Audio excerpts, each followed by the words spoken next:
अंदर जो मैंने पाया वो आपके होश उड़ा देगा। मैं ईसाई धर्म के एक ऐसे संस्करण के मुझे दुनिया की पहली बाइबल मिली और उसके अंदर जो मैंने पाया वो आपके होश उड़ा देगा। मैं ईसाई धर्म के एक ऐसे संस्करण के बारे में बात कर रहा हूँ जहाँ भगवान वास्तव में खलनायक है। एक बाइबल इतनी खतरनाक है कि सुनिए, चर्च ने इसके निर्माता को शैतान का पहला जन्मा कहा। यह एक ऐसे व्यक्ति की कहानी है जिसने पूरे पुराने नियम को हटा दिया और दुनिया को बताया कि जिस भगवान की आप पूजा करते हैं वो एक धोखा है। उसकी बाइबल ने वास्तव में एक बड़ा युद्ध छेड़ दिया जिसने चर्च को आज की बाइबल बनाने के लिए मजबूर कर दिया। लेकिन ये तो बस शुरुआत है, क्योंकि हम एक प्रतिबंधित सुसमाचार पर भी नजर डाल रहे हैं जहां यीशु ने अपने ही शिष्यों से कहा कि वे एक झूठे भगवान की पूजा करते हैं और कहते हैं कि यहूदा ही एकमात्र ऐसा व्यक्ति है जो उसे समझता था। हम गुप्त पुस्तकों, बड़े बड़े कवर अप और इस संभावना के बारे में बात कर रहे हैं कि जिस भगवान की पूजा अरबों लोग करते हैं वो दुश्मन हो सकता है। इस लेख के अंत तक आप देखेंगे कि चर्च ने यह सुनिश्चित करने के लिए सब कुछ क्यों किया कि आप ये कभी न सुने। मेरा नाम मॉर्ग है। मैं एक पूर्व ईसाई हूँ जो दुनिया को जगाने के लिए छुपे हुए ज्ञान का खुलासा कर रहा हूँ, और मैं पृथ्वी पर सबसे पुरानी ईसाई बाइबल की खोज में निकला और जो मैंने पाया उसने मेरे होश उड़ा दिए। यह आपके भी होश उड़ा देगा। तो तैयार हो जाइए, क्योंकि मैं आपको सत्ता, राजनीति और ईश निंदा के एक छुपे हुए इतिहास से रूबरू कराने जा रहा हूं जो आपको आपके विश्वास पर सवाल उठाने पर मजबूर कर देगा। क्या आप तैयार हैं? ठीक है। सबसे पहले रुकिए, पहली बाइबल। क्या हमारे पास पहले से बाइबल नहीं है? हाँ है, लेकिन मैं एक पुरानी बाइबल की बात कर रहा हूँ जिसका चर्च विज्ञापन नहीं करना चाहता। इसे 21वीं सदी में एक विद्रोही ने संकलित किया था जिसने बाइबल से भगवान को हटाने की कोशिश की थी। मैं मजाक नहीं कर रहा हूँ। इस भूली हुई बाइबल ने शुरुआती चर्च में एक बड़ा युद्ध छेड़ दिया। यह इतनी विवादास्पद थी कि इसके रचयिता को सेंट पॉली का अपने शैतान का पहला बच्चा कहा और उसकी सारी किताबें जला देने का आदेश दिया। मैं आपसे एक सवाल पूछता हूँ, क्या आपने कभी मासियन नाम के किसी व्यक्ति के बारे में सुना है? ठीक है, मैंने भी नहीं किया क्योंकि वे नहीं चाहते थे कि आप ऐसा करें। लेकिन 150 ईस्वी में सेंट जस्टिन मार्टर खुद इस आदमी के कारण अपना पवित्र मन खो रहे थे। माशियन है जो अभी भी अपने शिष्यों को निर्माता से बड़े किसी अन्य भगवान पर विश्वास करना सिखा रहा है, और उसने कई लोगों को ईश्वर की निंदा करने और यह नकारने के लिए प्रेरित किया है कि भगवान ब्रह्मांड के निर्माता नहीं है। हाँ, तो दूसरे शब्दों में माशियन प्राचीन दुनिया में चिल्ला रहा था, जिस भगवान की आप पूजा करते हैं वो अच्छा आदमी नहीं है, वो खलनायक है और उससे भी बड़ा एक छिपा हुआ भगवान है। उद्धरण चिन्ह। और लोग सुन रहे थे। इस बारे में कोई बात क्यों नहीं कर रहा है? दुनिया की पहली ईसाई बाइबल मूल एक ऐसे व्यक्ति द्वारा बनाई गई थी जिसने सीधे कहा था भगवान बुरा आदमी है और एक गुप्त उच्च भगवान है जिसके बारे में आपको कभी नहीं बताया गया है। मेरा मतलब है, जागो। यह कोई रेडिट साजिश का धागा नहीं है। ये दस्तावेज इतिहास है और यह मूल रूप से प्राचीन काल में बहुत वायरल हो रहा था। लेकिन एक मिनट रुकिए, भगवान खलनायक कैसे हो सकता है? ठीक है, याद रखिए, मासियन नास्तिक नहीं था, वो एक ईसाई था। तो वह कौन सा उच्च गुप्त ईश्वर है जिसके लिए उसने दावा किया था कि यीशु वास्तव में काम कर रहे थे? और यहीं से यह पूरी तरह से पागलपन की हद तक बढ़ जाता है। और यह आपके लिए क्यों मायने रखता है? देखिए, आज हमारे पास जो बाइबल है वो आंशिक रूप से मासियन के जवाब के रूप में मौजूद है। और स्पॉइलर अलर्ट, ये तय करने की पूरी प्रक्रिया कि आपकी बाइबल में कौन सी किताबें आएंगी और किनको काटा या जलाया जाएगा, इस आदमी की वजह से शुरू हुई। देखिए, हम पूरी कहानी, बाइबल की असली उत्पत्ति की कहानी, मासियन के परमाणु संपादन से लेकर चर्च के पलटवार तक और कैसे उन्होंने आज की बाइबल को हथियार बनाया के बारे में जानेंगे। लेकिन पहले आइए 144 ईस्वी में वापस चलते हैं, जहां मासियन, जो बहुत अमीर है और पाप के समान खतरनाक है, ईसाई बुजुर्गों की एक बैठक में जाता है, मेज पर पैसों का ढेर पटक देता है जो कि एक बहुत बड़ा दान है, और फिर कुछ चौंकाने वाली बात का खुलासा करता है। ईसाई बाइबल का अब तक का सबसे पहला संस्करण। इसमें वो उस चीज को पूरी तरह से हटा देता है जो बाद में पुराना नियम बन गया। हाँ, उत्पत्ति चली गई, एक्सोस खत्म हो गया, 10 आज्ञाएं, बाहर निकलते समय पत्थर की तख्तियों से मत टकराना। मैंने उत्पत्ति को डिलीट कर दिया। आपका स्वागत है, आपका स्वागत है।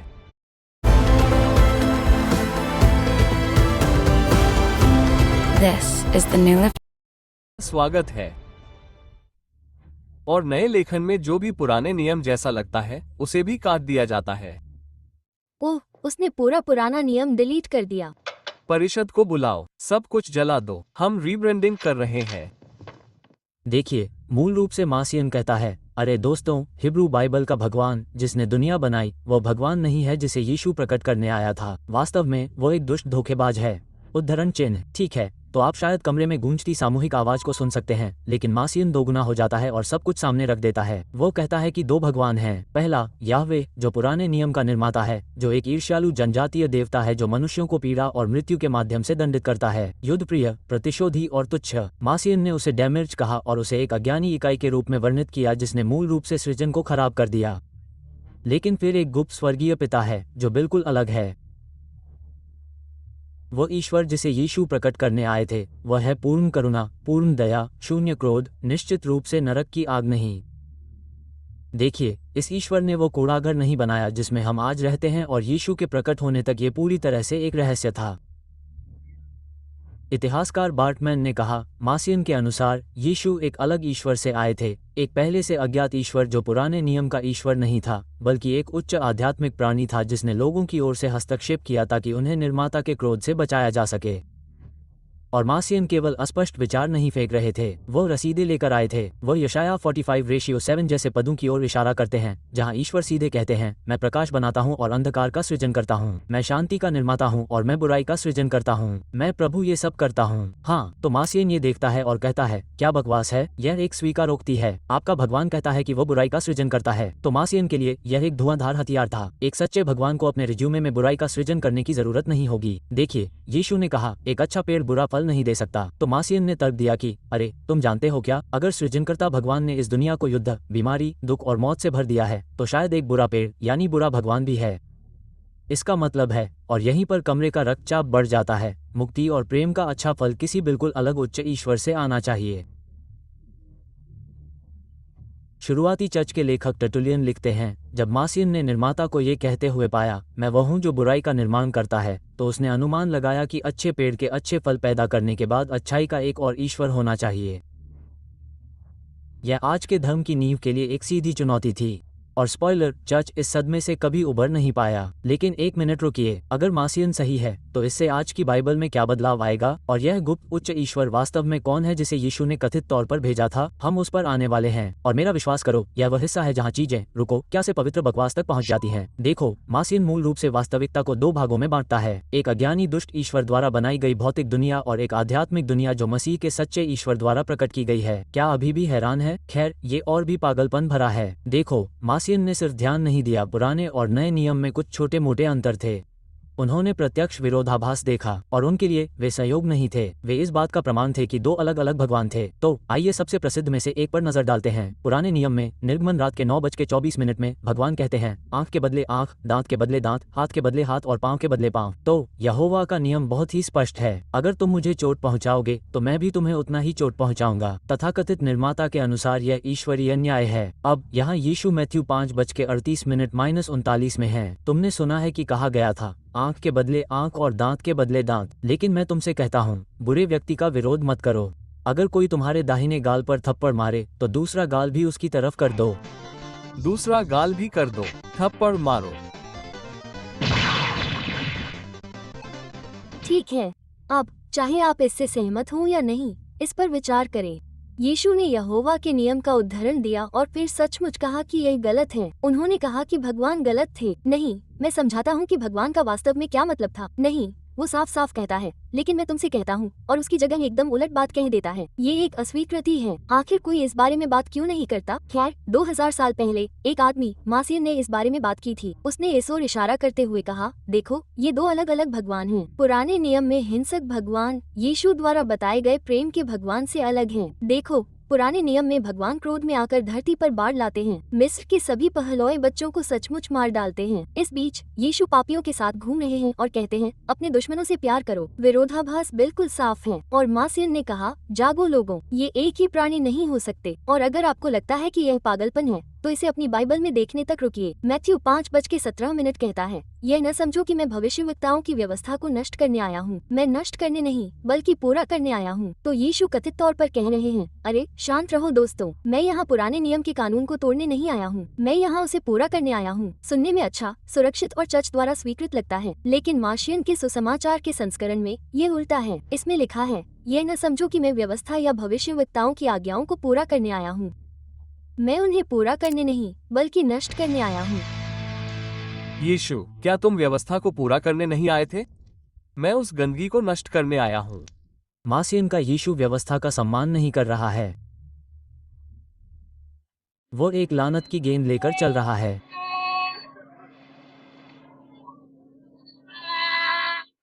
और क्या ये बहुत मायने नहीं रखता? मेरा मतलब है, देखिए बाइबल में यीशु वास्तव में कैसा व्यवहार करता है। वह लगातार यहोवा के नियमों को तोड़ रहा है। मार्क में यीशु सब्त के दिन एक आराधनालय में जाता है, एक सूखे हाथ वाले व्यक्ति को देखता है और धार्मिक नेता ये देखने के लिए देख रहे हैं कि क्या वो उसे ठीक करने जा रहा है, क्योंकि सब्त के दिन काम करना यहोवा के नियम के विरुद्ध था। फिर यीशु उनसे पूछता है कि सब्त के दिन क्या वैधानिक है, अच्छा करना या बुरा करना, किसी की जान बचाना या मारना। लेकिन वे चुप रहते हैं। दूसरे शब्दों में, आपके भगवान का नियम कहता है कि आज काम मत करो। मैं तुमसे कह रहा हूँ कि अगर यह नियम तुम्हें किसी की मदद करने से रोकता है तो वो बकवास है। फिर वो आदमी को ठीक कर देता है। वैसे भी ल्यूक में वो सब्बात पर एक अपंग महिला को ठीक करता है और आराधनालय पूरी तरह से पागल हो जाता है। और मैथ्यू में वो धार्मिक नेताओं को छोटी छोटी बातों पर ध्यान देने के लिए भुनाता है, जबकि मुख्य बात को भूल जाता है। धिक्कार है तुम पर, कानून के शिक्षकों और फरीसियों पर।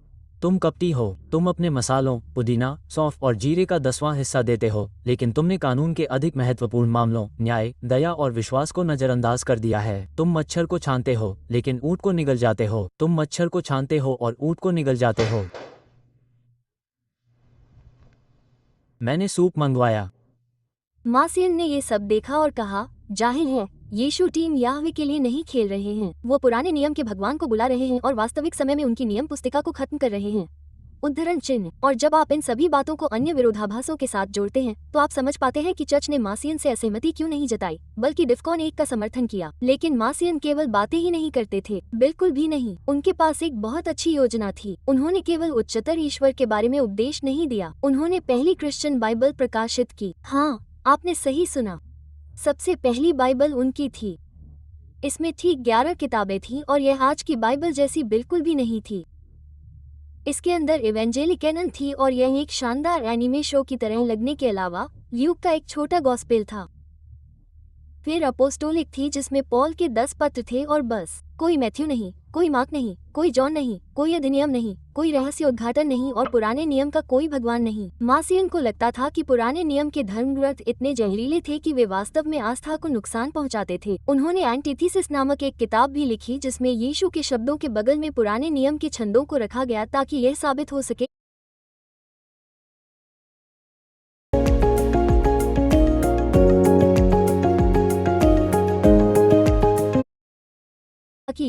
सके कि वे पूरी तरह से असंगत थे। अब मैं चाहता हूं कि आप इसे रखें, खुद को उस समय के शुरुआती चर्च के नेताओं की जगह रखकर देखिए, मासियन कोई मामूली इंसान नहीं है। वो एक बेहद अमीर जहाज का मालिक और एक बिशप का बेटा है और वो अपनी शिक्षाओं को फैलाने के लिए खूब पैसा बहा रहा है और अंदाजा लगाए, लोग उसके आंदोलन से जुड़ रहे हैं।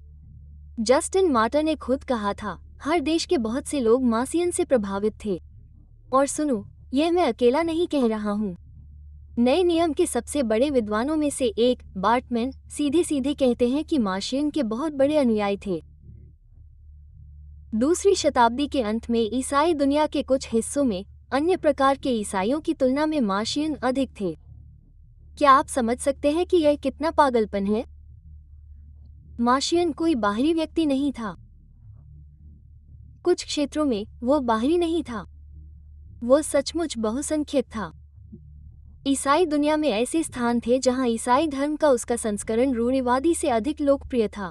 और क्या होगा अगर हमने गलत धर्म चुन लिया? और अंदाजा लगाओ, मासियन और उसके अनुयायी अकेले नहीं थे जो सोचते थे कि पुराने नियम का भगवान बुरा था।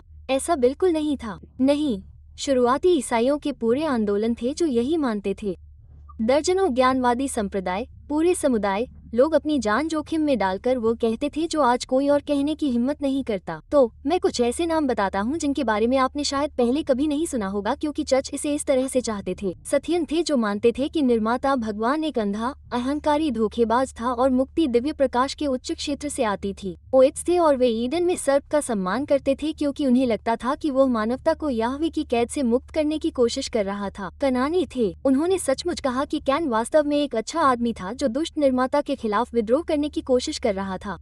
और फिर बार्बोनोस्टिक्स थे जो सिखाते थे कि सच्चा दिव्य बार्बो नामक प्राणी से आया था और पुराने नियम का भगवान यालोट नाम का एक अज्ञानी छोटा देवता था जो एक गलती से पैदा हुआ राक्षस था। फिर वैलेंटिनियन, बेसिलियन, सिमोनियन और ऐसे ही और भी बहुत से लोग हैं। ये तो बस शुरुआत है। मेरा कहना है कि ये केवल साजिश के सिद्धांतकार या इधर उधर के कुछ आंदोलन नहीं थे। ये शुरुआती ईसाई थे जो संगठित हो रहे थे, फैला रहे थे और प्रचार कर रहे थे कि ये दुनिया एक जाल है और उत्पत्ति के भगवान ने ही इसे बनाया है। तो मुझे ये कहने दो पीछे बैठे लोगों के लिए थोड़ा जोर से। बहुत सारे शुरुआती ईसाई कहते थे, अरे ओह तुम्हें पता है, मुझे लगता है कि जिस भगवान की हम सब पूजा करते हैं वो यहाँ बुरा आदमी हो सकता है। इन ग्रुप्स के पास कई सीक्रेट गॉस्पेल थे, बहुत सारे, लेकिन हम एक पर नजर डालने जा रहे हैं, बस एक। इसे द गॉस्पेल ऑफ जुडास कहते हैं। हाँ, वही जुडास।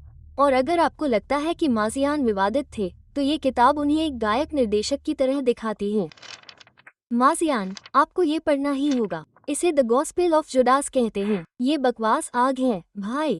2006 में नेशनल जियोग्राफिक ने एक खोई हुई पांडुलिपि का अनुवाद प्रकाशित किया जो 1700 साल से दबी हुई थी। द गॉस्पेल ऑफ जुडास, दबी हुई, छिपी हुई, क्योंकि शुरुआती चर्च इसे नष्ट करना चाहता था, क्योंकि गॉस्पेल ऑफ जुडास हमें एक बिल्कुल अलग जीसस दिखाता है। ओह, आप जानते हैं, जीसस अपने ही शिष्यों का मजाक उड़ा रहे हैं, उनकी प्रार्थनाओं पर हंस रहे हैं और सीधे उन्हें बता रहे हैं कि वे गलत भगवान की पूजा कर रहे हैं। हाँ, तैयार हो जाइए। देखिए, इस गॉस्पेल की शुरुआत में शिष्य दिल से प्रार्थना या भक्ति या कुछ और कर रहे हैं। वे बस पवित्र दिखने की कोशिश कर रहे हैं और जीसस वो शुरू करते हैं हंसते हुए। शिष्य, जो स्वाभाविक रूप से भ्रमित थे, कहते हैं, गुरु आप हम पर क्यों हंस रहे हैं? और यीशु कहते हैं, मैं तुम पर हंस नहीं रहा हूँ। तुम यह इसलिए नहीं कर रहे हो क्योंकि तुम ऐसा करना चाहते हो, बल्कि इसलिए कर रहे हो क्योंकि इससे तुम्हारे भगवान प्रसन्न होंगे।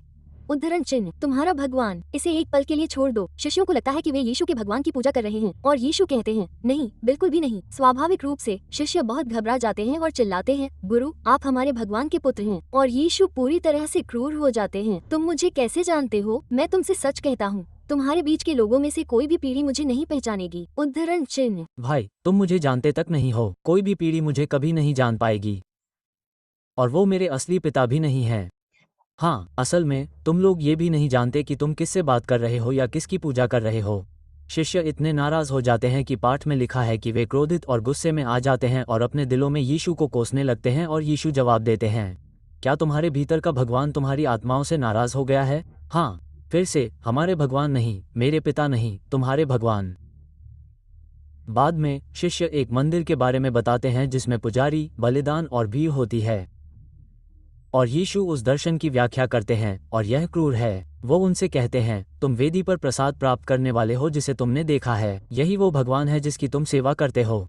और जिन जानवरों को तुमने बलि के लिए लाया हुआ देखा है, वे भीड़ हैं जिन्हें तुम वेदी के सामने भटकाते हो। तुम्हारा मंत्री खड़ा होगा और मेरे नाम का इस तरह उपयोग करेगा, और धर्मपरायण पीढ़ियों की पीढ़ी उसके प्रति वफादार रहेगी। ठीक है, फोन को एक सेकंड के लिए रोको। जीसस ने अभी शिष्यों से कहा, तुम नकली भगवान की पूजा कर रहे हो, तुम लोगों को गुमराह कर रहे हो, और सबसे बुरी बात, तुम मेरे नाम का इस्तेमाल करके ऐसा करने जा रहे हो। इस प्राचीन गॉस्पेल के अनुसार जीसस ने कहा था कि उनके नाम पर ईसाई धर्म का अपहरण कर लिया जाएगा ताकि लोग गलत भगवान की सेवा करने लगें।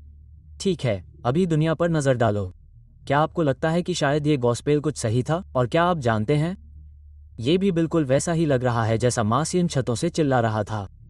फर्क सिर्फ इतना है कि इस बार यह मासियन के मुंह से नहीं बल्कि जीसस के मुंह से निकला है। अब इस गॉस्पेल में यहूदा के बारे में। यहूदा ही एकमात्र ऐसा शिष्य है जिसे जीसस असली रहस्य सिखाने के लिए अलग ले जाते हैं। क्यों? क्योंकि यहूदा ही एकमात्र शिष्य है जो जानता है कि जीसस वास्तव में कौन है। जीसस ने उससे कहा, दूसरों से दूर हटो और मैं तुम्हें राज्य के रहस्य बताऊंगा। ठीक है, क्यों? क्योंकि यहूदा को ये बात समझ में आ गई। यहूदा ने कहा, मैं जानता हूँ कि तुम कौन हो और कहाँ से आए हो। तुम बारबो के अमर लोक से आए हो और मैं तुम्हें भेजने वाले का नाम लेने के लायक नहीं हूँ। तुम बारबेलो से हो।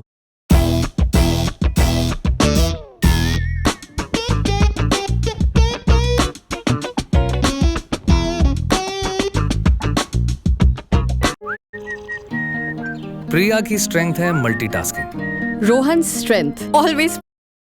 तुम बारबेलो से हो, अनंत प्रकाश के लोक से। तुम्हें समझ में आ गया। बारबेलो कौन है? ठीक है, रुको। बाब, यह निश्चित रूप से याहवे नहीं है, ये ईश्वर पिता नहीं है। बारबो नोस्टिक परंपरा में ब्रह्मांडीय माँ है, मूल रूप से अनंत स्रोत से पहली उत्पत्ति, और वो उत्पत्ति के ईश्वर से कहीं ऊपर है। दूसरे शब्दों में यहूदा ने कहा, यीशु, मैं जानता हूँ कि तुम उत्पत्ति के ईश्वर से नहीं हो, तुम अनंत प्रकाश के लोक से हो। उद्धरण चिन्ह। और यीशु ने कहा, अच्छा, आखिरकार किसी को समझ आ गया, और इसलिए उन्होंने यहूदा से कहा, यहाँ आओ, मैं तुम्हें असली रहस्य बताता हूँ। बाकी लोग वे बिल्कुल भी नहीं जानते। उद्धरण चिन्ह। और अगर यह अभी आपके दिमाग को झकझोर रहा है तो लाइक करें और सब्सक्राइब करें ताकि और लोगों को ये जानकारी मिल सके, क्योंकि सुनिए, यह एक चैनल से कहीं बढ़कर है। ये सचमुच चेतना की क्रांति है। हम ज्ञानोदय को वायरल कर रहे हैं। चर्च ने जो दबाने की कोशिश की उसे फैला रहे हैं। अगर आप और भी मदद करना चाहते हैं तो आंतरिक परिवर्तन पर विशेष वीडियो और ढेर सारे डाउनलोड के लिए सदस्य बने। आप मेरी किताबें भी देख सकते हैं, लिंक इस वीडियो के विवरण में है। ठीक है, तो यह वो प्रश्न है जो अभी आपके मन में कौंध रहा होगा। क्या होगा अगर ईसाई धर्म, बाइबल, चर्च, जिस भगवान की पूजा करने के लिए आपको कहा गया है, कि पूरी संरचना आपको उस जेल में बंद रखने के लिए बनाई गई थी जिससे यीशु आपको बाहर निकालने की कोशिश कर रहे थे। देखिए, यहूदा के सुसमाचार और मासियन की अपनी शिक्षाओं दोनों में हमें एक ही बात मिलती है। मेरा कहना है कि विधर्म बढ़ रहा था और मासियन अविश्वसनीय रूप से लोकप्रिय हो रहा था। यह एक पूर्ण आध्यात्मिक क्रांति थी और यह बहुत तेजी से बढ़ रही थी और चर्च बुरी तरह से घबरा गया था। शुरुआती चर्च के लिए मासियनवाद उन विधर्मियों में से एक नहीं था। यह एक अस्तित्वगत खतरा था, ऐसा खतरा जो उनके ईसाई धर्म के संस्करण को पूरी तरह से मिटा सकता था, और इसलिए उन्हें तेजी से और सख्ती से काम करना पड़ा। और क्या आप जानते हैं कि उन्होंने क्या किया? क्या उन्होंने उससे हाथ मिलाया या शायद विनम्रता से बहस की? नहीं, वे युद्ध में चले गए। और जिस तरह से उन्होंने जवाबी हमला किया, उसकी वजह से आपकी बाइबल आज भी वैसी ही है जैसी है। मैं मसीह के प्रेम से भरा हुआ हूँ। सबसे पहले उस प्रचार को सामने लाओ जिसने उसे पूरी तरह से बदनाम कर दिया, पॉलीकार्प। हाँ, बिशप जो जाहिर तौर पर प्रेरित जॉन का प्रत्यक्ष शिष्य था, रोम में मासियन से मिलता है। सेंट एरिनियस के अनुसार मासियन पूछता है, क्या तुम जानते हो मैं कौन हूँ? और पॉलीकार्प जवाब देता है, मैं तुम्हें जानता हूँ, शैतान का पहला बेटा। और सेंट एरिनियस की बात करें तो वे शुरुआती रूढ़िवाद के एक और दिग्गज थे जिन्होंने कहा था कि मासियन ने सबसे बड़ी ईशनिंदा की, भगवान को बुराइयों का जनक, युद्ध में आनंद लेने वाला, उद्देश्यहीन और यहाँ तक कि खुद के विपरीत होने वाला बताया। लेकिन यीशु उस पिता से उत्पन्न हुए थे जो दुनिया बनाने वाले भगवान से भी ऊपर हैं। और फिर टर्टुलियन है, वो व्यक्ति मूल रूप से दूसरी शताब्दी का इंटरनेट ट्रोल और क्रोध भड़काने वाला था, लेकिन बेहतर लैटिन के साथ। वो मासियन को किसी भी सिथियन से अधिक क्रूर कहता है। मासियन उस बर्बर क्षेत्र के जानवरों से भी अधिक क्रूर है, और वह कहता है कि वह एक कृंतक की तरह सुसमाचारों को टुकड़े टुकड़े कर देता है। क्या आप यहाँ पैटर्न देखते हैं? बाकी सभी ने बाइबल पढ़ी और कहा कि भगवान न्यायप्रिय और अच्छे हैं। मासियन ने इसे पढ़ा और कहा, क्या तुम अंधे हो? ये भगवान क्रूर और अन्याय है। इससे बेहतर एक और है, उद्धरण चिन्ह। वो मूल रूप से ट्विटर के प्रचलन में आने से 1800 साल पहले याहवे को खारिज करने की कोशिश कर रहा था, और यह काम कर गया। कुछ समय के लिए मासियन का आंदोलन आग की तरह फैल गया। पूरे समुदाय में, पूरे साम्राज्य में मासियनाइट्स उभर कर सामने आए। उन्होंने उन धर्मग्रंथों को पूरी तरह से खारिज कर दिया जो बाद में पुराने नियम में बदल गए, केवल ईसा मसीह के नाम पर बपतिस्मा लिया और अपने कट्टरपंथी विचारों से अपने पड़ोसियों को डरा दिया। और इसके बारे में सोचो, मासियन 84 ग्राहकों वाला एक यूट्यूब चैनल या एक साजिश ब्लॉग नहीं था। दशकों तक उनके चर्च ऑर्थोडॉक्स चर्च के साथ सीधी प्रतिस्पर्धा कर रहे थे, और कुछ क्षेत्रों में वे जीत रहे थे। यीशु का उनका संस्करण, जो कानून को पूरा करने के लिए नहीं बल्कि उसे नष्ट करने के लिए आया था, प्राचीन दुनिया में वायरल हो रहा था। तो उन्होंने क्या किया? उन्होंने कथा को फिर से लिखना शुरू कर दिया। सचमुच, उन्होंने मासियन के प्रभाव को मिटाने और यीशु के अपने संस्करण को मजबूत करने के लिए बाइबल को फिर से आकार दिया। हाँ, ऑर्थोडॉक्स चर्च ने सिर्फ मासियन को बंद नहीं किया, उन्होंने उसके खिलाफ एक हथियार के रूप में अपनी खुद की बाइबल बनाए। लेकिन उन्होंने ऐसा कैसे किया? आइए कुछ बहुत ही स्पष्ट रूप से समझते हैं। कई विद्वानों का मानना है कि नए नियम की आधिकारिक सूची बनाने की प्रक्रिया आंशिक रूप से मासियन द्वारा अपने सीमित धर्मग्रंथों को प्रकाशित करके उन्हें शर्मिंदा करने के बाद पैदा हुई घबराहट की प्रतिक्रिया थी। चर्च के पास जवाबी हमला करने के अलावा कोई चारा नहीं था। नहीं नहीं नहीं, ये हमारी सूची है और यह मासियन से भी बड़ी है। उद्धरण चिन्ह। पुराने नियम के प्रोफेसर डॉक्टर मिल्टन सी फिशर लिखते हैं, अपने सीमित धर्मग्रंथों का बचाव करके विधर्मी मासियन ने उस दिन को जल्दी कर दिया जब रूढ़िवादी विश्वासियों को इस मुद्दे पर खुद को घोषित करने की आवश्यकता थी। दूसरे शब्दों में, उसने उन्हें मजबूर कर दिया। मासियन ने उनके पवित्र गिया में एक रिंच डाला। उसके पास रसीदें थीं, उसके पास संरचना थी, और सबसे बुरी बात, उसके अनुयायी थे और उनकी संख्या बहुत अधिक थी। इसलिए उन्होंने अपनी बाइबल बनाना शुरू कर दिया, ये छांटते हुए कि कौन सी किताबें कटनी चाहिए, किनको काट दिया जाए और किनको विधर्म की आग में फेंक दिया जाए। 180 ईस्वी तक, जिसे चर्च का पहला स्पिन डॉक्टर कहा जाता है, इधर उधर घूम रहा था और घोषणा कर रहा था कि ठीक 4 गॉस्पेल होने चाहिए। क्यों? इसलिए नहीं कि यीशु ने ऐसा कहा, किसी दिव्य रहस्योद्घाटन के कारण नहीं, बल्कि इसलिए कि रुकिए, ये संभव नहीं है कि गॉस्पेल कम या ज्यादा हो सकते हैं, क्योंकि चूंकि पृथ्वी के 4/4 हिस्से हैं, इसलिए गॉस्पेल चतुर्भुज है। हाँ, आपने सही सुना, पृथ्वी के 4 कोने, इसलिए 4 गॉस्पेल। निर्दोष तर्क है न? यह ऐसा है जैसे ये कहना कि हमें 4 गॉस्पेल की आवश्यकता है क्योंकि 4 निंजा टर्टल हैं। पूरी तरह से वैज्ञानिक। और यहाँ एक गंदा छोटा रहस्य है जिसके बारे में कोई भी बात करना पसंद नहीं करता है। गॉस्पेल खुद मूल रूप से गुमनाम थे।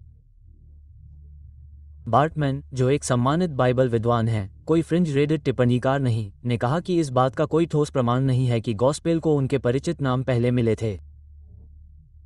देखिए, जस्टिन मार्टर के बाद दूसरी शताब्दी तक हम उन्हें मैथ्यू, मार्क, ल्यूक और जॉन के गॉस्पेल के रूप में संदर्भित होते हुए नहीं देखते थे।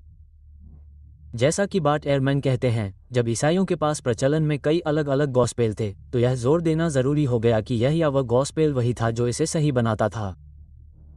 और ऐसा करने के लिए पाठकों, संपादकों और लेखकों ने पहले के गॉस्पेल को नाम दिए ताकि ये दिखाया जा सके कि शिक्षा देने वाले जानते थे कि वो किस बारे में बात कर रहे थे। और अंदाजा लगाइए कि ऐसा करने में किसने मदद की? इरेनियस।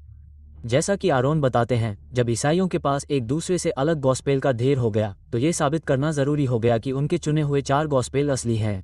इसलिए उन्होंने उन पर भरोसेमंद प्रेरितों और साथियों के नाम जोड़ दिए और गुमनाम रचनाओं को किसी तरह के मार्केटिंग कैंपेन के तहत उत्पादों की तरह ब्रांड किया। और अंदाजा लगाइए, यह इतना कारगर रहा कि आज के अधिकांश ईसाइयों को यह एहसास भी नहीं है कि ये नाम बाद में जोड़े गए थे। तो हाँ, चर्च ने केवल उपदेशों के जरिए मासियन का मुकाबला नहीं किया, उन्होंने पूरी तरह से प्लेबुक को फिर से लिखा। इसलिए अगली 2 शताब्दियों में चर्च ने परिषदें, गुप्त पवित्र बैठकें आयोजित करना शुरू कर दिया, जिसमें यह तय किया जाता था कि कौन सी किताबें चुनी जाएंगी और किन किताबों को बहिष्कृत कर दिया जाएगा। और जब हम 4वीं शताब्दी में पहुंचे तो कॉन्स्टेंटाइन ने ईसाई धर्म को वैधानिक बना दिया। अचानक बिशप केवल आध्यात्मिक नेता ही नहीं बल्कि शाही समर्थन वाले राजनीतिक खिलाड़ी भी बन गए। और उसके बाद जो हुआ वह ईश्वरीय प्रेरणा नहीं थी, ये किताबों पर प्रतिबंध, प्रचार और पवित्र सेंसरशिप थी। ग्रंथों को नष्ट कर दिया गया, गुप्त सुसमाचारों को दफना दिया गया, विरोधी समुदायों को विधर्मी घोषित कर दिया गया और उनका शिकार किया गया। और जो किताबें अंतिम रूप से चुनी गईं, वे थीं जो ईश्वर के स्वीकृत संस्करण के अनुरूप थीं, जो प्रकाश के गूढ़ज्ञानी देवता या मासियन के सच्चे पिता जैसी बिल्कुल भी नहीं थीं। सेनेका द यंगर, एक स्टोइक दार्शनिक, 1 मील दूर से ही आ गया। उसने कहा, धर्म को आम लोग सच्चा मानते हैं, बुद्धिमान उसे झूठा मानते हैं और शासक उसे उपयोगी मानते हैं। तो आपके बाइबल में क्या होना चाहिए, ये तय कौन करता था? कुछ बिशप और धर्मशास्त्री? कई लोग सीधे मासियन और दूसरे विधर्मियों का विरोध करते थे। तो यहाँ विडंबना यह है कि बाइबल जिस तरह से मौजूद है उसके लिए मासियन आंशिक रूप से जिम्मेदार है। तो मासियन के साथ क्या हुआ? खैर, उन्होंने उसे रोम के चर्च से बहिष्कृत कर दिया और जले पर नमक छिड़कने के लिए उन्होंने उसे उसका दिया हुआ बहुत बड़ा दान वापस कर दिया। कल्पना कीजिए कि चर्च द्वारा उसे वापस किया जाए, ये तो मानो नरक में जमने जैसा है। लेकिन वे यही नहीं रुके, उन्होंने उसे विधर्मी करार दिया, उसकी किताबें जला दी, उसका नाम मिट्टी में मिला दिया और यह सुनिश्चित किया कि उसके बाद आने वाले हर ईसाई को एक संदेश साफ साफ सुनाई दे, यह आदमी शैतान है। चर्च के पादरियों ने मासियन के खिलाफ पूरी किताबें लिख दी। टिटुलिन ने 5 खंड लिखे, एपिपेनियस ने एक पूरा ग्रंथ लिखा।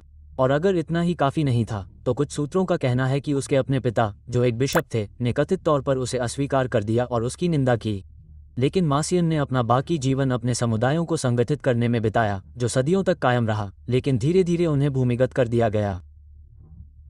ऑर्थोडॉक्स ने मासियनाइट्स से लगातार लड़ाई लड़ी और समय के साथ मासियन के अनुयायी कम होते गए, खासकर जब ईसाई धर्म रोमन साम्राज्य के साथ जुड़ गया और विधर्मियों को सक्रिय रूप से कुचल सकता था।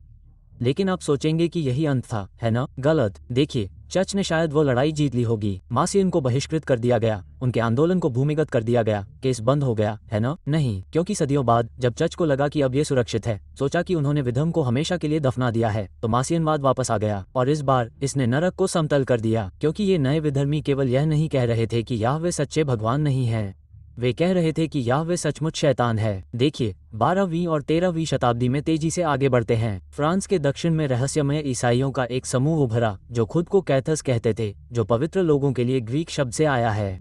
लेकिन कैथोलिक चर्च के लिए वे आध्यात्मिक परमाणु थे जो फटने का इंतजार कर रहे थे। तो बात यह है, कैथस सचमुच माजियानाइट नहीं थे, लेकिन वे मूल रूप से माजियावाद 2.0 थे। यहाँ तक कि उस समय के कैथोलिक लेखकों ने भी उन्हें नियोजियानाइट्स कहा था। ऐसा नहीं कि वे उसके काम को हूबहू कॉपी कर रहे थे, बल्कि इसलिए क्योंकि कैथस ने मासियन के हर संकेत को लिया और उसे 11 तक बढ़ा दिया। उन्होंने सिर्फ यह नहीं कहा कि पुराने नियम का भगवान छोटा था, उन्होंने कहा कि वो खुद शैतान था। रूपक या प्रतीकात्मक रूप से नहीं, उनका मतलब शाब्दिक था। उन्होंने उसे रेक्स मुंडी कहा, जिसका अर्थ है दुनिया का राजा। देखिए, उनके अनुसार हम जिस दुनिया में रहते हैं वो भगवान की रचना नहीं है, ये शैतान का जाल है। सारे प्रोटीन्स हाई क्वालिटी नहीं होते। गोल्ड स्टैंडर्ड परफॉर्मेंस के लिए चाहिए ऑप्टिमम न्यूट्रिशन। ये शैतान का जाल है। आज आप यहाँ कैसे आए? मुझे लगता है कि मेरा भगवान शैतान हो सकता है। हाँ, बकवास नहीं। तो इसे एक पल के लिए स्वीकार कर लीजिए। उनका मानना था कि हम इंसान बिल्कुल नहीं हैं, कि हम वास्तव में पतित देवदूत हैं जिन्हें शैतान ने धोखा देकर शरीर में जन्म दिया, जिसने फिर हमें एक नकली बाइबल दी और कहा, मेरी पूजा करो।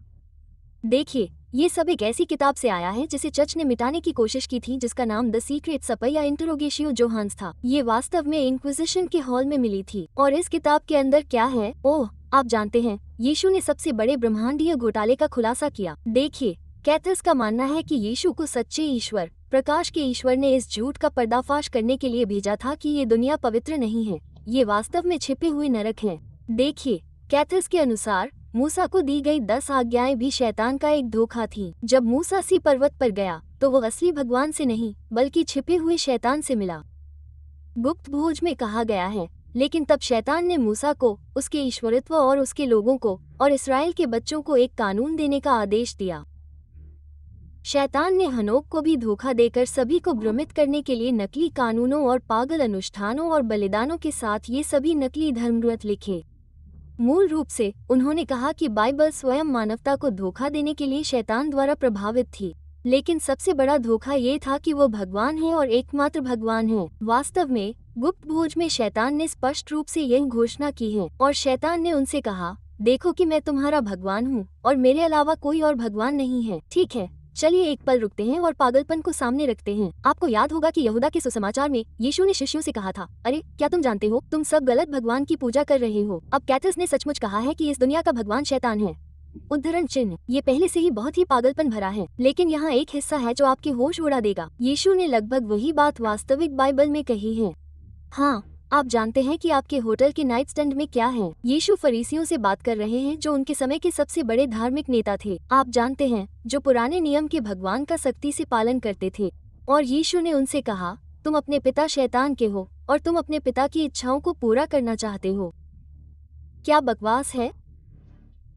यीशु सबसे समर्पित याहवे उपासकों को देखकर कह रहे हैं, तुम शैतान की टीम में हो, और यह बाइबल में है। आइए यहाँ परमाणु पर आते हैं। बाइबल खुद वास्तविक धर्मग्रंथों की तरह, न कि एग्नोस्टिक या कैथर सामग्री, शैतान को इस दुनिया का शासक कहती है। यूहन्ना 12:31 में यीशु कहते हैं, अब इस दुनिया का सरदार निकाल दिया जाएगा। और अगर आपको लगता है कि यह एक बार की बात है, तो पौलुस 2 कुरिन्थियों में इसे और भी स्पष्ट रूप से दोहराते हैं। इस दुनिया के देवता ने अविश्वासियों के मन को अंधा कर दिया है, ताकि वे मसीह के गौरवशाली सुसमाचार के प्रकाश को न देख सके जो परमेश्वर का प्रतिरूप है। और अगर इतना ही काफी नहीं है, तो बाइबल में शैतान यीशु को उसकी आराधना के बदले में दुनिया देने की कोशिश करता है। शैतान ने उसे दुनिया के सारे राज्य और उनका वैभव दिखाया। उसने कहा, यदि तुम झुककर मेरी आराधना करोगे तो मैं ये सब तुम्हें दे दूंगा। तो इस पर विचार करें, शैतान यीशु को दुनिया क्यों देगा जब तक कि उसने इसे बनाया ही नहीं? और यीशु ने ये तक नहीं कहा, तुम इसे नहीं दे सकते, ये तुम्हारा नहीं है। उद्धरण चिन्ह, वो बस कहता है, नहीं। और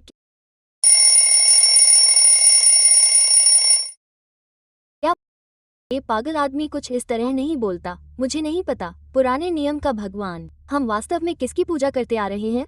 उद्धरण चिन्ह, कैथर्स का मानना है कि चर्च शैतान द्वारा चलाया जाता है। उन्होंने क्रॉस को अस्वीकार कर दिया, पानी के बपतिस्मा को अस्वीकार कर दिया, पूरे कैथोलिक सत्ता ढांचे को अस्वीकार कर दिया, और वे उसी तरह रहते थे। कोई पोप नहीं, कोई पुजारी नहीं। उन्होंने पुरुषों और महिलाओं को समान रूप से सिखाया। वे पुनर्जन्म और आध्यात्मिक उत्थान में विश्वास करते थे, सांसारिक अधिकार के प्रति आज्ञाकारिता में नहीं। कैथर्स की शिक्षाएं यहूदा के सुसमाचार, एग्नोस्टिक्स, मासियन के साथ पूरी तरह से मेल खाती थी। बेशक कुछ मतभेद हैं, लेकिन वे इस विचार से सहमत थे कि यीशु पुराने नियम के भगवान के काम को नष्ट करने आए थे, न कि उसे पूरा करने के लिए। और कुछ समय के लिए कैथर्स फले फूले, लेकिन फिर क्या हुआ? चर्च ने उनके खिलाफ एक वास्तविक धर्मयुद्ध शुरू कर दिया, एक पूर्ण युद्ध की तरह। हम पवित्र भूमि थीम पार्क के बारे में सोच रहे हैं, सामने बड़ा क्रॉस। ओह, आपका मतलब है कि जिस चीज पर मैं सचमुच मर गया था? बढ़िया विचार। क्यों न हम सभी को अपने गले में ये पहनने को कहें? आपने पवित्र भूमि को वापस पाने के लिए हुए धर्मयुद्ध के बारे में सुना होगा, है ना? खैर, ये धर्मयुद्ध फ्रांस में ईसाइयों को इसलिए मार डालने के लिए था क्योंकि उन्होंने ये कह दिया था कि भगवान असल में शैतान हो सकते हैं। ठीक है, तो चलिए इस धार्मिक पट्टी को हटाते हैं। क्या होगा अगर दुनिया की पहली बाइबल, जिसके रचयिता ने भगवान को दुष्ट और धोखेबाज बताया था और दावा किया था कि जीसस एक उच्च लोक से आए थे, वास्तव में सही थी? और क्या होगा अगर जिस भगवान की पूजा करने के लिए आपको कहा गया है, जिससे डरने, आज्ञा मानने और स्तुति गीत गाने के लिए कहा गया है, जैसे कि वह आपका ब्रह्मांडीय शुगर डैडी हो, वो कभी अच्छा इंसान ही नहीं था? क्या होगा अगर जीसस यहाँ एक बड़ा चर्च बनाने के लिए नहीं, बल्कि पुरानी व्यवस्था को जलाकर राख करने आए थे? चलिए बाइबल को ही खोलकर देखते हैं। आप जानते ही हैं, वही बाइबल जो चर्च ने आपको दी थी। ल्यूक में जीसस कहते हैं, मैं दुनिया को आग लगाने आया हूँ और काश यह अभी से जल रही होती। क्या आपको लगता है कि मैं धरती पर शांति लाने आया हूँ? नहीं, मैं आपको बताता हूँ, लेकिन विभाजन लाने आया हूँ। इसमें लिखा है कि यीशु दुनिया में आग लगाने आए थे। यीशु एक धातु की तरह है, भाई। यह मोलोटोव कॉकटेल यीशु है। ये क्रांतिकारी यीशु है। यीशु माचिस चलाकर कह रहे हैं, चलो। मैं दुनिया में आग लगाने आया हूँ और काश ये पहले ही जल चुकी होती। उद्धरण चिन्ह। सर, यह आगजनी है। ओह, इसे ज्ञानोदय कहा जाता है, भाई। फिर मैथ्यू में वे कहते हैं, यह मत समझो कि मैं पृथ्वी पर शांति लाने आया हूँ। मैं शांति लाने नहीं, बल्कि तलवार लाने आया हूँ। उद्धरण चिन्ह। ये यीशु है जो पुराने नियम के क्षेत्र में कदम रखते हैं और कहते हैं, आज नहीं शैतान, आज नहीं शैतान, आज नहीं। उद्धरण चिन्ह। यह रविवार स्कूल में यीशु की सोने से पहले की कहानी नहीं है हो, और यह बाइबल से ही है। ठीक है, ठीक है। यहाँ क्या हो रहा है? चलिए एक कदम पीछे हटते हैं। क्या हम ये कह रहे हैं कि यह सचमुच सच है कि भगवान वास्तव में शैतान है और शैतान ने दुनिया बनाई है और हम सभी किसी न किसी तरह के ब्रह्मांडीय दायरे में फंसे हुए हैं? तो यहाँ वो उत्तर है जो कोई भी उपदेशक आपको नहीं देना चाहता। तुम्हें किसी भी बात पर यकीन करने की जरूरत नहीं है। तुम्हें बस अपने दिमाग का इस्तेमाल करना है। किसी किताब पर आंख मूंद कर भरोसा करना बंद करो क्योंकि वो पुरानी है। किसी ऐसे शख्स पर यकीन करना बंद करो जो फैंसी ड्रेस और टोपी पहने है क्योंकि उसे लैटिन आती है। तुम भीड़ नहीं हो, तुम मोहरा नहीं हो। तुम्हारे पास सोचने की क्षमता है, इसलिए उसका इस्तेमाल करो। मैं तुमसे कुछ पूछना चाहता हूँ। अगर कोई भगवान तुमसे कहे कि तुम पापियों को पत्थर मारो, औरतों पर अत्याचार करो, दूसरे कबीलों का कत्लेआम करो, गुलामी को बढ़ावा दो और इंसानियत को हमेशा के लिए नरक में जला दो, क्या वो वाकई अच्छा भगवान है? मेरा मतलब है, जरा सोचो, तुम कितना स्पष्ट हो सकते हो। चलो सीधे बाइबल पर चलते हैं, तथाकथित पवित्र धर्म ग्रंथों से। अब जाकर अमलाकी लोगों पर हमला करो और जो कुछ भी उनका है उसे पूरी तरह से नष्ट कर दो। उन्हें मत छोड़ना। मर्दों और औरतों, बच्चों और शिशुओं, मवेशियों और भेड़ों, ऊँटों और गधों, शिशुओं, बच्चों को मौत के घाट उतार दो। भगवान का दिव्य आदेश नरसंहार था। मेरा मतलब है नरक। यहाँ तक कि मवेशी भी जीवित नहीं बचेंगे। लेकिन हाँ, जरूर, भगवान प्यार है या कुछ और। ये बिल्कुल काले और सफेद रंग में है। लोग इसे देख नहीं पाते हैं क्योंकि बचपन में ही उनका ब्रेन वॉश कर दिया गया था। मैं एक कट्टर ईसाई परिवार में पला बड़ा हूँ। मैं ये अच्छी तरह से जानता हूँ। इसलिए वे चाहते हैं कि आप संडे स्कूल में जल्दी जाएं। इसलिए वे बच्चों को बोलने से पहले ही बपतिस्मा देते हैं, क्योंकि जब आप बड़े हो जाते हैं और सही ढंग से सोचने लगते हैं तो ये सब समझ में नहीं आता। कोई भी तार्किक रूप से यह नहीं कहेगा कि बच्चों की हत्या का आदेश देने वाला भगवान अच्छा है, जब तक कि उन्हें तर्क कौशल विकसित होने से पहले इस पर विश्वास करने के लिए तैयार नहीं किया गया हो। इस बारे में वास्तव में सोचे कि यह कितना सही है। तो देखिए, मैं यह नहीं कह रहा हूँ कि शैतान ने वास्तव में ब्रह्मांड का निर्माण किया है। मैं ये नहीं कह रहा हूँ कि यहोवा के सचमुच सींग और खुर हैं। लेकिन ये मिथक, ये प्राचीन ग्रंथ, वे कुछ वास्तविक का प्रतिनिधित्व करते हैं। वे शक्तियों का प्रतिनिधित्व करते हैं। एक तरफ आपके पास नियंत्रण, भय, बिना समझ के आज्ञाकारिता, अज्ञानता की शक्ति है जो पवित्रता के परिधान में लिपटी हुई है, और दूसरी तरफ आपके पास ज्ञान, चेतना, मुक्ति और तर्क की शक्ति है। असली युद्ध यही है, भगवान और शैतान के बीच नहीं, बल्कि सच्चाई और अज्ञानता के बीच, आपकी दिव्य चिंगारी और उसे दफनाने के लिए बनाई गई व्यवस्था के बीच। इसलिए जागो। आपको धूप जलाने की जरूरत नहीं है। आपको आसमान में किसी ब्रह्मांडीय तानाशाह से प्रार्थना करने की जरूरत नहीं है। आपने इसे अपने अंदर कहीं गहराई से महसूस किया है। हर बार जब आपने कोई ऐसा अंश पढ़ा है जिससे आपका पेट खराब हो गया है, हर बार जब आपने सवाल किया है कि एक प्यार करने वाला भगवान इतना क्रूर कैसे हो सकता है, तो वो आपकी आत्मा आपको जगाने की कोशिश कर रही थी। तो अगर आप इसे सुनते हैं तो क्या होता है? अब मासियन युद्ध हार गया होगा, लेकिन क्या वो युद्ध हार गया? बिल्कुल नहीं, क्योंकि वो युद्ध अभी खत्म नहीं हुआ है। यह अभी भी जारी है, यही इस लानत चैनल पर। मेरा मतलब है, इसके बारे में सोचो। चर्च ने इस आदमी को चुप कराने की इतनी कोशिश की कि उन्होंने उसे मिटाने के लिए बाइबल को फिर से लिखा। एग्नोस्टिक्स को विधर्मी करार दिया। कैथर्स को चुप कराने के लिए क्रूसिड और इंक्विजिशन भेजा। और अब हम इन विचारों को कब्र से वापस ला रहे हैं, और हम उन्हें गुप्त रूप से नहीं बता रहे हैं। हम उन्हें इंटरनेट पर लाखों लोगों तक पहुंचा रहे हैं। जिस पाखंड को उन्होंने जलाने की कोशिश की थी, उसे वायरल पुनरुत्थान में बदल रहे हैं और अंदाजा लगाए आप इसका हिस्सा हैं। आप किसी वीडियो से कहीं बड़ी चीज का हिस्सा हैं। आप चेतना की क्रांति का हिस्सा हैं। तो सवाल ये है कि आप किसका पक्ष लेने जा रहे हैं? क्या आप स्क्रॉल करके भूल जाएंगे? क्या आप सोते रहेंगे या आप जागेंगे, बोलेंगे और आग फैलाते रहेंगे? क्योंकि चर्च ने मासीन को चुप करा दिया, लेकिन वे हमें कभी चुप नहीं करा सकते। लेकिन ये खरगोश का बिल बहुत गहरा है। हमने जुडास और कैथस के सुसमाचार की सतह को मुश्किल से छुआ है। इसलिए यदि आप और भी निश्चित ज्ञान से पर्दा उठाने के लिए तैयार हैं, तो जुडास के सुसमाचार और कैथस की बैंक पुस्तक पर मेरा वीडियो देखें। मेरा विश्वास करो, चर्च ने कुछ सबसे अजीबोगरीब कहानियों को दफनाने की कोशिश की है। हमें उन्हें देखना ही चाहिए। My name is Daksh Mehta. I'm the founder